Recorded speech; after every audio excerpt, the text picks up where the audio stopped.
दिवसभराच्या विश्रांतीनंतर सायंकाळच्या वेळी पावसाने जोरदार हजेरी लावल्याचं चित्र नागपूर शहरात पाहायला मिळते आहे। आपण बघू शकतो की सकाळपासून ढगाळ असं वातावरण होतं, तर रिमझिम स्वरूपाचा पाऊस मध्ये मध्ये येत होता, मात्र सायंकाळ होता जोरदार पावसाने हजेरी लावल्याचं चित्र आपल्याला पाहायला मिळते आहे। एकंदर म्हणजे सायंकाळच्या वेळी जे नागरिक आहे ते ऑफिस सुटून घरी जाण्याच्या वेळ असताना ते नागरिकांची मोठ्या प्रमाणात तारांबळ उडत असल्याचं चित्र पाहायला मिळते। आपण जर रस्त्यावर बघितलं तर अनेक लोक जे आहे पुलाच्या खाली अशा प्रकारे आसरा घेताना दिसते आहे, पावसापासून कुठेतरी आपला बचाव करण्याचा प्रयत्न करतात आहे। एकंदर रस्त्यावर जर बघितलं तर रस्त्यावर सुद्धा पाणी असल्याचं चित्र पाहायला मिळते। हवामान विभागाने पावसाचा अंदाज वर्तविला होता आणि त्यानुसार पाऊस जो आहे तो कोसळताना दिसतो आहे।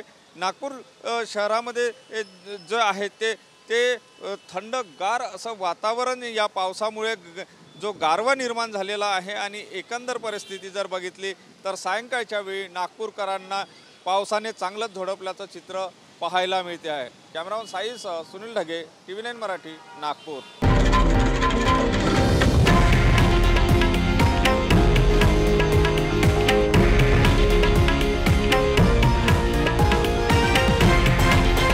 हे आहे देशातील नंबर 1 न्यूज नेटवर्क आणि आपण पाहत आहात TV9 मराठी, एकमेव।